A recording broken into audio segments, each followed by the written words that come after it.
ഒരാഴ്ചക്കാലം വത്തിക്കാനിൽ നടന്ന പ്രധാന വാർത്താ വിശേഷങ്ങളുമായി വത്തിക്കാൻ റിപ്പോർട്ട്. ഏവർക്കും സ്വാഗതം.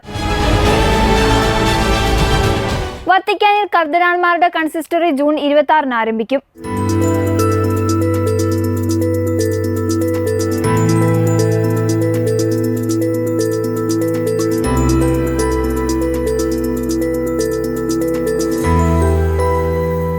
ലോകം നേരിടുന്ന വിവിധ വെല്ലുവിളികളും കത്തോലിക്ക സഭയുടെ സമകാലിക ദൗത്യങ്ങളും ആഴത്തിൽ വിലയിരുത്തുന്നതിനായി വത്തിക്കാനിൽ കർദിനാൾമാരുടെ അസാധാരണ കൺസിസ്റ്ററി ജൂൺ 26, 27 തീയതികളിൽ ചേരും. വിശുദ്ധ പത്രോസ് പൗലോസ് ശ്ലീഹന്മാരുടെ തിരുനാളിനോടനുബന്ധിച്ച് വിളിച്ചു ചേർത്തിരിക്കുന്ന ഈ യോഗം ലിയോ 14 മാർപ്പാപ്പയുടെ ശുശ്രൂഷ കാലയളവിലെ രണ്ടാമത്തെ കൺസിസ്റ്ററിയാണ്. സഭയിലെ സിനഡൽ ശൈലിയിലായിരിക്കും 2 ദിവസത്തെ ചർച്ചകൾ പുരോഗമിക്കുക. ഇതിനായി പങ്കാളികളായ കർദിനാൾമാരെ 20 ഗ്രൂപ്പുകളായി തിരിച്ചിട്ടുണ്ട്. യോഗത്തിലെ ചർച്ചകളിൽ പൂർണ്ണമായ രഹസ്യാത്മകത പാലിക്കണമെന്ന് മാർപ്പാപ്പ പ്രത്യേക നിർദ്ദേശം നൽകിയിട്ടുണ്ട്. മാധ്യമങ്ങൾക്ക് പ്രവേശനമില്ലാത്ത ഈ യോഗത്തിൽ കർദിനാൾമാർക്ക് പരസ്പരം സഹോദരത്തോടെയും തുറന്ന മനസ്സോടെയും സംവാദങ്ങൾ നടത്തുന്നതിനാണ് ഇത്തരമൊരു നിയന്ത്രണം ഏർപ്പെടുത്തിയിരിക്കുന്നത്. നിലവിൽ ലോകത്തെ പിടിച്ചലയ്ക്കുന്ന വിവിധ യുദ്ധങ്ങളും സംഘർഷങ്ങളും ജനങ്ങളെയും സഭയെയും എങ്ങനെ ബാധിക്കുന്നു എന്നതാണ് ഈ കൺസിസ്റ്ററി പ്രധാനമായും പരിശോധിക്കുന്നത്. ആഗോള സമാധാന നിർമ്മിതിക്കായി സഭ സ്വീകരിക്കേണ്ട നിലപാടുകളും ഭാഷയും എന്തായിരിക്കണമെന്നും കർദിനാൾമാർ ചർച്ച ചെയ്യും. ലിയോ 14 മാർപ്പാപ്പയുടെ പുതിയ ചാക്രിക ലേഖനമായ മാഗ്നിഫിക്ക ഹ്യൂമാനിത്താസ്, സമാധാന സ്ഥാപനം, യുദ്ധത്തിന്റെ ന്യായീകരണങ്ങളെ പൂർണ്ണമായും തള്ളിപ്പറയൽ, സിനഡ് തീരുമാനങ്ങളുടെ നടപ്പാക്കൽ എന്നിവയാണ് യോഗത്തിന്റെ പ്രധാന അജണ്ടകൾ. 2 ദിവസങ്ങളിലായി 4 പ്രധാന സെക്ഷനുകളായാണ് യോഗം ക്രമീകരിച്ചിരിക്കുന്നത്. സുവിശേഷ പ്രഘോഷണം ഇന്നത്തെ ലോകത്തിൽ എന്ന വിഷയത്തിന് ഊന്നൽ നൽകും. അധികാരത്തിന്റെ സംസ്കാരവും സ്നേഹത്തിന്റെ നാഗരികതയും എന്ന പ്രമേയത്തിലാണ് ചർച്ച. വിശ്വാസ കാര്യങ്ങൾക്കായുള്ള ഡിക്കാസ്റ്ററി പ്രിഫെക്ട് കർദിനാൾ വിക്ടർ മാനുവൽ ഫെർണാണ്ടസ് ഇതിന് നേതൃത്വം നൽകും. മാഗ്നിഫിക്ക ഹ്യൂമാനിത്താസ് എന്ന ചാക്രിക ലേഖനത്തെ ആസ്പദമാക്കിയായിരിക്കും ഈ സെഷൻ. നന്മയിൽ കെട്ടിപ്പടുക്കാം നമ്മുടെ കാലഘട്ടത്തിലെ നിർമ്മാണശാലികൾ എന്ന വിഷയത്തിൽ ദക്ഷിണാഫ്രിക്കയിൽ നിന്നുള്ള കർദിനാൾ സ്റ്റീഫൻ ബ്ലിസൻ സംസാരിക്കും. പൊതുനന്മയ്ക്കായി സഭയ്ക്ക് ചെയ്യാവുന്ന കാര്യങ്ങൾ ഇതിൽ ചർച്ചയാകും. സിനഡ് സെക്രട്ടറി കർദിനാൾ മാരിയോ ഗ്രീക്കിന്റെ നേതൃത്വത്തിൽ സിനഡ് നടപ്പാക്കൽ എന്ന വിഷയത്തിൽ ചർച്ച നടക്കും. 2027-2028 കാലഘട്ടത്തിലെ സിനഡ് അസംബ്ലിക്കായുള്ള തയ്യാറെടുപ്പുകൾ ഇതിൽ വിലയിരുത്തും. ജൂൺ 26 വെള്ളിയാഴ്ച രാവിലെ മാർപ്പാപ്പയുടെ മുഖ്യ കാർമ്മികത്വത്തിൽ അർപ്പിക്കുന്ന വിശുദ്ധ കുർബാനയോടെയാണ് കൺസിസ്റ്ററിക്ക് തുടക്കമാകുന്നത്. ജൂൺ 27 ശനിയാഴ്ച വൈകുന്നേരം മാർപ്പാപ്പയോടൊപ്പമുള്ള ഔദ്യോഗിക അത്താഴ വിരുന്നോടെ യോഗം സമാപിക്കും. കഴിഞ്ഞ ജനുവരിയിൽ നടന്ന ആദ്യ കൺസിസ്റ്ററിയിൽ 170 കർദിനാൾമാർ പങ്കെടുത്തിരുന്നു. സഭയുടെ ഭരണത്തിലും സുപ്രധാന തീരുമാനങ്ങളിലും കർദിനാൾമാരുടെ സജീവമായ പങ്കാളിത്തവും ആലോചനകളും ഉറപ്പാക്കുക എന്നതാണ് ഇത്തരം അസാധാരണ യോഗങ്ങളിലൂടെ ലിയോ 14 മാർപ്പാപ്പ ലക്ഷ്യമിടുന്നത്. ദാരിദ്ര്യ നിർമ്മാർജ്ജനം ആഗോള ഉത്തരവാദിത്തമാണെന്ന് ലിയോ 14 പാപ്പ.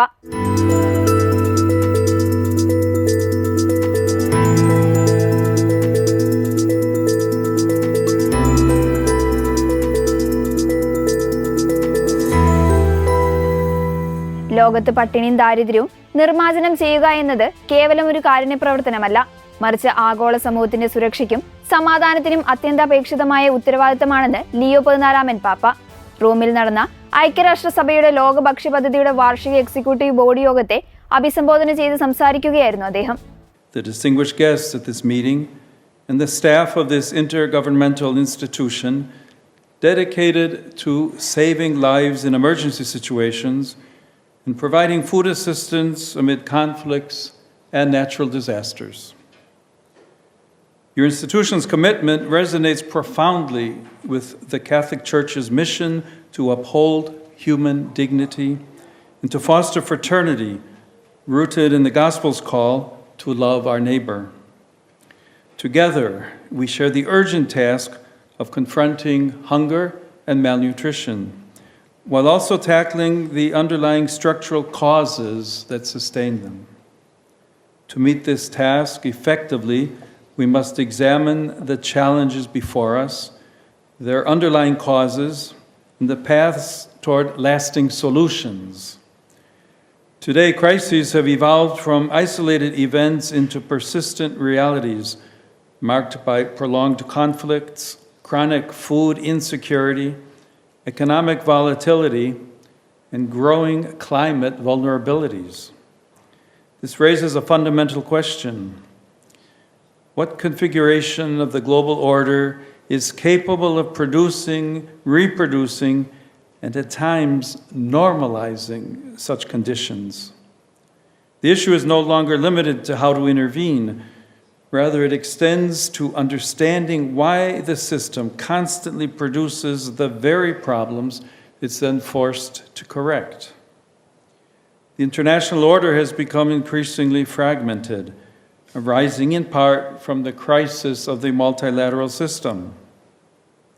As I noted recently in the encyclical letter Magnificat Humanitas, I quote, "The institutions established to safeguard the concept of a common future for all peoples and a global common good appear to have been weakened."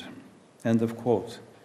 In the absence of a shared ethical horizon capable of sustaining genuine cooperation, the international system has shifted from multilateralism toward a disorderly and conflict-ridden multipolarism with a prevailing sense of mistrust.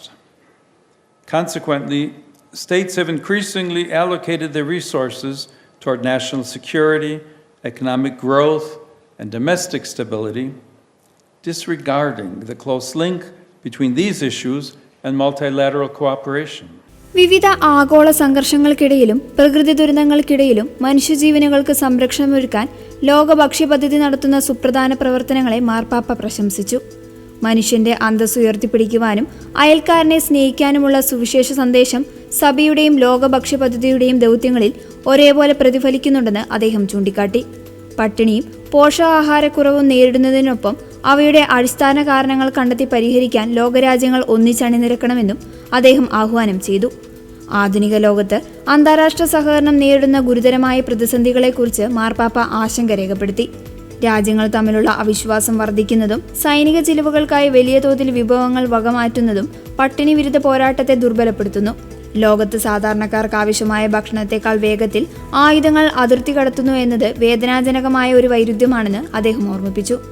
രാഷ്ട്രീയവും സാമ്പത്തികവുമായ താൽപ്പര്യങ്ങൾക്കുപരിയായി മാനുഷിക മൂല്യങ്ങൾക്ക് മുൻഗണന നൽകാൻ ആഗോള സമൂഹം തയ്യാറാകണമെന്നും മനുഷ്യരെ സഹായിക്കാനുള്ള ഐക്യദാർഢ്യം കേവലം ഔദ്യോഗിക ചുവടുവയ്പ്പുകളിൽ കുടുങ്ങിക്കിടക്കരുതെന്നും അദ്ദേഹം പറഞ്ഞു.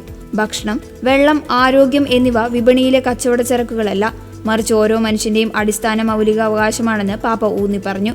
സർക്കാരുകൾക്കും അന്താരാഷ്ട്ര ഏജൻസികൾക്കും നേരിട്ട് കടന്നു ചെല്ലാൻ ബുദ്ധിമുട്ടുള്ള മേഖലകളിൽ കത്തോലിക്ക സഭയുടെ കീഴിലുള്ള ഇടവകകളും കാരിത്താസ് പോലെയുള്ള സന്നദ്ധ സംഘടനകളും നടത്തുന്ന സേവനങ്ങളെ അദ്ദേഹം എടുത്തു പറഞ്ഞു.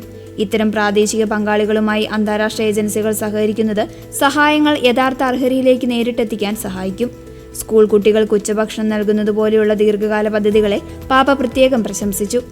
അനാവശ്യമായ ഭരണപരമായ സങ്കീർണതകൾ ഒഴിവാക്കി ഭൂമിയിലെ ഒരു മനുഷ്യൻ പോലും വിസ്മരിക്കപ്പെടാത്ത വിധം സഹായങ്ങൾ എത്തിക്കാനുള്ള നിശ്ചയദാർഢ്യം ലോകരാജ്യങ്ങൾക്കുണ്ടാകണമെന്ന് പാപ്പ അഭ്യർത്ഥിച്ചു. സുവിശേഷ പ്രഘോഷണം ക്രിസ്തുവുമായുള്ള കൂടിക്കാഴ്ചയുടെ അനുഭവം പങ്കുവയ്ക്കലാണ് ലിയോ 14 പാപ്പ.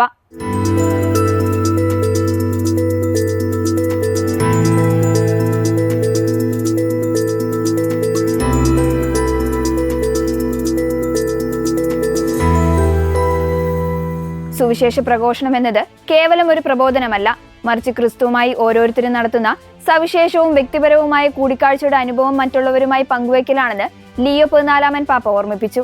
വത്തിക്കാൻ സ്ക്വയറിൽ ഒത്തുകൂടിയ വിശ്വാസികൾക്ക് ത്രികാല ജപ പ്രാർത്ഥനാ മധ്യേ സന്ദേശം നൽകുകയായിരുന്നു അദ്ദേഹം. Nel Vangelo della liturgia odierna, Gesù, inviando i discepoli in missione, tra l'altro rivolge loro questa esortazione: quello che io vi dico nelle tenebre, voi ditelo nella luce, e quello che ascoltate all'orecchio, voi annunciatelo dalle terrazze. Fa un accostamento tra ciò che ascoltiamo all'orecchio, cioè nel segreto del cuore, e ciò che siamo chiamati a proclamare a tutti, ricordandoci che l'annuncio del Vangelo è prima di tutto condivisione di un incontro personale con Lui, unico per ciascuno. La forza dell'apostolato, infatti, al di là di tecniche e strumenti, si fonda sull'opera dello Spirito Santo in noi e sull'autenticità della nostra risposta. San Tommaso d'Aquino parlava della predicazione come di un trasmettere agli altri ciò che abbiamo contemplato. contemplata agli stradere. E non bisogna pensare che contemplare sia un'esperienza esclusiva, riservata ad alcuni santi o ai monaci, agli eremiti. Tutti possiamo farlo, sforzandoci di custodire tra gli impegni delle nostre giornate momenti di quiete in cui metterci in silenzio davanti a Dio per ascoltare la sua voce, affidargli le nostre gioie e le nostre preoccupazioni, rivedere con Lui la nostra vita. വിശുദ്ധ മത്തായിയുടെ സുവിശേഷം ആസ്പദമാക്കിയാണ് മാർപ്പാപ്പ ചിന്തകൾ പങ്കുവച്ചത്. ദൈവവചനം ഉദ്ധരിച്ചുകൊണ്ട് ഹൃദയത്തിന്റെ രഹസ്യത്തിൽ ദൈവത്തിൽ നിന്ന് കേൾക്കുന്ന കാര്യങ്ങളാണ് പുറം ലോകത്തോട് പ്രഘോഷിക്കേണ്ടതെന്ന് പാപ്പ വ്യക്തമാക്കി. അപ്പസ്തോലിക ദൗത്യത്തിന്റെ യഥാർത്ഥ ശക്തി ആധുനിക സാങ്കേതിക വിദ്യകൾക്കോ ഉപകരണങ്ങൾക്കോ അപ്പുറം നമ്മിൽ പരിശുദ്ധാത്മാവ് നടത്തുന്ന പ്രവർത്തനത്തിലും നമ്മുടെ പ്രതികരണത്തിന്റെ ആത്മാർത്ഥതയിലുമാണ് അടങ്ങിയിരിക്കുന്നത്. നാം ധ്യാനിച്ച കാര്യങ്ങൾ മറ്റുള്ളവർക്ക് പകർന്നു നൽകുന്നതാണ് പ്രഘോഷണമെന്ന് വിശുദ്ധ തോമസ് അക്വിനാസിന്റെ വാക്കുകളും മാർപ്പാപ്പ അനുസ്മരിച്ചു. ധ്യാനം എന്നത് ചില വിശുദ്ധർക്കോ സന്യാസികൾക്കോ മാത്രമായി മാറ്റിവെക്കപ്പെട്ട ഒന്നല്ല.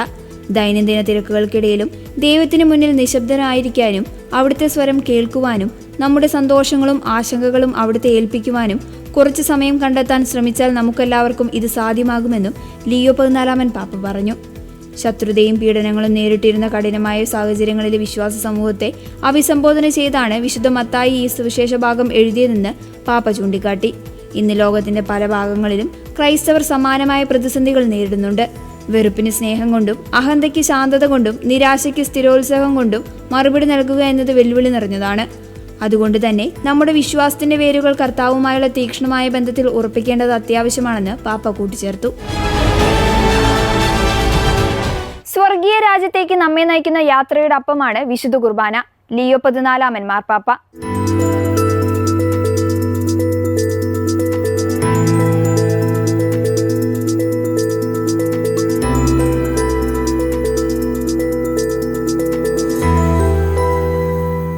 വിശുദ്ധ കുർബാന എന്നത് സ്വർഗീയ രാജ്യത്തേക്ക് നമ്മെ നയിക്കുന്ന യാത്രയുടെ അപ്പമാണെന്നും അത് വരാനിരിക്കുന്ന ദൈവരാജ്യത്തിന്റെ കൂദാശയാണെന്നും ലിയോ 14 പാപ്പ പറഞ്ഞു.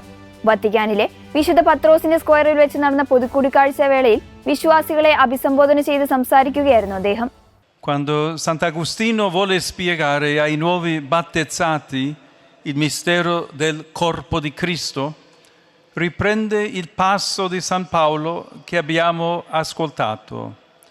Voi siete corpo di Cristo e ognuno secondo la propria parte sue membra. E aggiunge: è il vostro mistero che ricevete. A ciò che siete voi rispondete Amen. E la vostra risposta è come la vostra firma. Vi si dice il corpo di Cristo e voi rispondete Amen.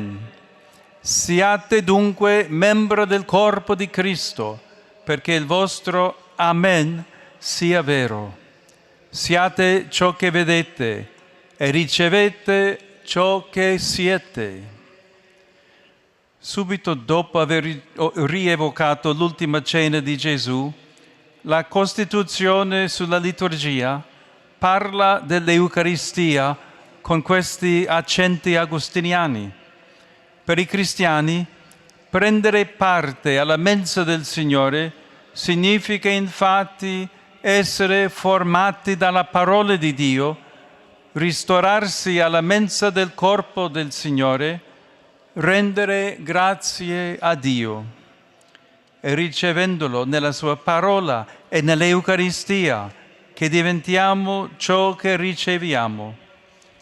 Diventiamo il corpo di cui il capo è il Cristo risorto, assiso alla destra del Padre, il quale ci prepara un posto nei cieli. L'Eucaristia è così il sacramento del regno che viene, è il pane del cammino che ci conduce verso la patria celeste, fino al giorno beato in cui Dio sarà tutto in tutti. വിശുദ്ധ കുർബാനയിൽ നാം ഏകാഗ്രതയോടെ പങ്കെടുക്കണമെന്ന് പാപ്പ പറഞ്ഞു. വിശുദ്ധ പൗലോസ് ലീഹായുടെ വചനങ്ങളെയും വിശുദ്ധ അഗസ്റ്റിന്റെ പഠനങ്ങളെയും ഉദ്ധരിച്ചുകൊണ്ട് വിശുദ്ധ കുർബാന സ്വീകരിക്കുന്നതിലൂടെ വിശ്വാസികൾ തങ്ങളുടെ തന്നെ രഹസ്യാത്മകതയോടെയാണ് ആമേൻ എന്ന് പ്രതികരിക്കുന്നതെന്ന് മാർപ്പാപ്പ ഓർമ്മിപ്പിച്ചു. വചനത്തിലും കുർബാനയിലും അവനെ സ്വീകരിക്കുന്നതിലൂടെ നാം അവനെ പോലെ ആയിത്തീരുന്നു. അങ്ങനെ ദൈവം എല്ലാവർക്കും എല്ലാം ആകേണ്ടതിനുള്ള അനുഗ്രഹീത ദിവസം വരെ സ്വർഗീയ യാത്രയിൽ നമ്മെ നയിക്കുന്ന വഴിയായി വിശുദ്ധ കുർബാന മാറുന്നുവെന്ന് ലിയോ 14 പാപ്പ പറഞ്ഞു. വിശുദ്ധ കുർബാനയിൽ പങ്കുചേരുന്നവർ തങ്ങളെ തന്നെ അർപ്പിക്കുവാനും ക്രിസ്തുവിലൂടെ ദൈവത്തോടും പരസ്പരവുമുള്ള ഐക്യത്തിൽ ജീവിക്കുവാനും പഠിപ്പിക്കുന്നു. തന്നെ തന്നെ നൽകിയ യേശുവിൻ്റെ ജീവിതശൈലി സ്വന്തമാക്കാൻ ഇത് നമ്മെ പ്രാപ്തരാക്കും. നമ്മുടെ ലോകത്തെയും സഹോദരങ്ങളെയും കുടുംബങ്ങളെയും ദുർബലപ്പെടുത്തുന്ന വിഭജനങ്ങൾക്കെതിരെയുള്ള ശക്തമായ മരുന്നാണ് വിശുദ്ധ കുർബാന നൽകുന്ന ഈ ഐക്യമെന്ന് പാപ്പ കൂട്ടിച്ചേർത്തു. തിരുവെഴുത്തുകളെക്കുറിച്ചുള്ള കേവല ഭൗതിക അറിവിനപ്പുറം ദൈവം നമ്മുടെ നേരിട്ട് സംസാരിക്കുന്ന ജീവനും ശക്തിയുമുള്ള വചനം സ്വീകരിക്കുകയാണ് പ്രധാനമെന്ന് പാപ്പ ഓർമ്മിപ്പിച്ചു. ബെനഡിക്ട് 16 പാപ്പയുടെ പഠനങ്ങളെ അനുസ്മരിച്ചുകൊണ്ട് വിശുദ്ധ കുർബാന തിരുവെഴുത്തുകളുടെ ആഴത്തിലുള്ള അർത്ഥം ഗ്രഹിക്കാൻ സഹായിക്കുമ്പോൾ തിരുവെഴുത്തുകൾ വിശുദ്ധ കുർബാനയുടെ രഹസ്യത്തെ പ്രകാശിപ്പിക്കുന്നുവെന്ന് അദ്ദേഹം വ്യക്തമാക്കി. നിരാശയെ പ്രത്യാശയാൽ അതിജീവിക്കാൻ പാവിയേൽ പാപ്പയുടെ ആഹ്വാനം. സഭയുടെ കേന്ദ്രം ക്രിസ്തുവായിരിക്കണം.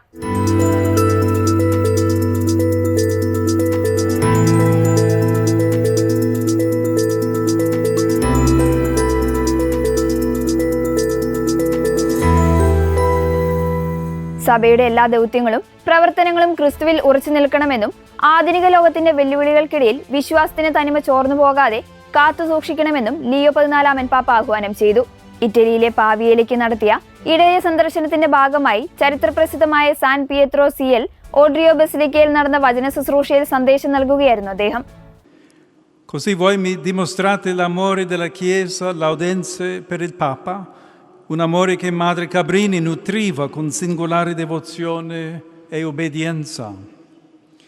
Infatti, quando fu il momento della scelta decisiva sulla rotta da dare alla missione del suo istituto religioso, volle che fosse il Papa a indicarla. E Leone XIII fu chiaro: non all'Oriente ma all'Occidente, al servizio delle migliaia di emigrati italiani in America, come già le aveva suggerito il vescovo di Piacenza, San Giovanni Battista Scalabrini. Attraverso le voci di questi due pastori illuminati, Madre Cabrini interpretò i segni dei tempi e comprese che il sogno di andare in Cina, emulando San Francesco Saverio, si doveva realizzare là dove in quel momento maggiore era il bisogno. Ma, care sorelle, cari fratelli, se guardiamo al mondo di oggi, che cosa dobbiamo dire? Quel segno, cioè il fenomeno migratorio, è entrato in una fase diversa, sicuramente più complessa, eppure non meno capace di interpellare la Chiesa. Domandiamoci, se Madre Francesca vivesse oggi, che cosa le direbbe la sua anima missionaria? O meglio, che cosa direbbe il cuore di Cristo al suo cuore di donna consacrata a Lui e al servizio del suo regno?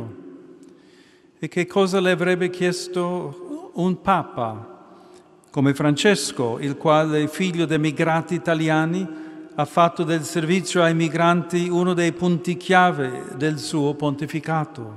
ഇന്നത്തെ സമൂഹത്തിൽ സുവിശേഷ പ്രഘോഷണം നേരിടുന്ന ബുദ്ധിമുട്ടുകളെക്കുറിച്ച് പരാമർശിച്ചുകൊണ്ടാണ് മാർപ്പാപ്പ തന്റെ പ്രഭാഷണം ആരംഭിച്ചത്. പ്രതിസന്ധികൾ കണ്ട് ഭയപ്പെടുകയോ നിരാശയിലാണ്ട് നിഷേധാത്മക നിലപാടുകളിലേക്ക് വഴുതി വീഴുകയോ ചെയ്യരുതെന്ന് മാർപ്പാപ്പ ഓർമ്മിപ്പിച്ചു. പകരം യേശുവിനെ പോലെ യാഥാർത്ഥ്യങ്ങളെ ആഴത്തിൽ ദർശിക്കാൻ സഹായിക്കുന്ന ആത്മീയ ദൃഷ്ടി നാം ഏവരും വളർത്തിയെടുക്കണമെന്ന് പാപ്പ ആഹ്വാനം ചെയ്തു. അന്ധകാരത്തിനിടയിലും പരിശുദ്ധാത്മാവ് പരത്തുന്ന പ്രകാശം തിരിച്ചറിയാൻ വിശ്വാസികൾക്ക് കഴിയണം. വെള്ളത്തെ വീഞ്ഞാക്കാനും കളകൾക്കിടയിൽ വളരുന്ന ഗോതമ്പിനെ കണ്ടെത്താനുമുള്ള വിശ്വാസത്തിന്റെ കരുത്താണ് ഇന്നത്തെ കാലഘട്ടത്തിന് ആവശ്യമെന്ന് പാപ്പ പറഞ്ഞു. നമ്മുടെ പ്രവർത്തനങ്ങളുടെ കേന്ദ്രം ക്രിസ്തുവല്ലെങ്കിൽ അനുബന്ധ കാര്യങ്ങളിൽ വ്യാപൃതരായി നാം അമിതമായി അധ്വാനിക്കുമെങ്കിലും ആത്മീയമായി തളർന്നു പോകുമെന്ന മുന്നറിയിപ്പ് മാർപ്പാപ്പ നൽകി. പാരമ്പര്യങ്ങളെ മുറുകെ പിടിക്കുമ്പോൾ തന്നെ കാലത്തിനനുസരിച്ച് നവീകരിക്കപ്പെടാൻ സഭ തയ്യാറാകണം. സുവിശേഷത്തിന്റെ കാതലായ വശങ്ങളിലേക്ക് മടങ്ങണമെന്നും സഭയിലെല്ലാവരും സഹോദരങ്ങളാണെന്ന ബോധ്യത്തോടെ ദൈവജനത്തിനായി സന്തോഷത്തോടെ ഒന്നിച്ച് പ്രവർത്തിക്കണമെന്നും പാപ്പ അടിവരയിട്ട് പറഞ്ഞു. പാവിയയിലെ സർവകലാശാല രാജപാലന പ്രവർത്തനങ്ങളെയും സംസ്കാരങ്ങൾ തമ്മിലുള്ള സംവാദങ്ങളെയും മാർപ്പാപ്പ അഭിനന്ദിച്ചു. ശാസ്ത്രീയവും ഭൗതികവുമായ അന്വേഷണങ്ങൾ സത്യത്തിനും നീതിക്കും വേണ്ടിയുള്ള മനുഷ്യന്റെ ദാഹത്തെ ശമിപ്പിക്കാൻ സഹായിക്കുന്നതാകണം. തദ്ദേശീയമായ കൂട്ടായ്മകൾ, വീടുകളിൽ ഒത്തുചേരുന്ന ചെറിയ വചന കൂട്ടായ്മകൾ എന്നിവ വഴി സഭ കൂടുതൽ ജനകീയമാകണം. ദരിദ്രരോടുള്ള കരുണയും യുവജനങ്ങളോടുള്ള സാമീപ്യവുമായിരിക്കണം സഭയുടെ മുഖമുദ്രയെന്ന് ഓർമ്മിപ്പിച്ചുകൊണ്ടാണ് പരിശുദ്ധ പിതാവ് തന്റെ സന്ദേശം ഉപസംഹരിച്ചത്. നമ്മൾ മനുഷ്യരാണ്, റോബോട്ടുകളല്ല. മൊബൈൽ ഫോൺ അടിമത്തത്തിനെതിരെ ശക്തമായ ആഹ്വാനവുമായി ലിയോ 14 പാപ്പ.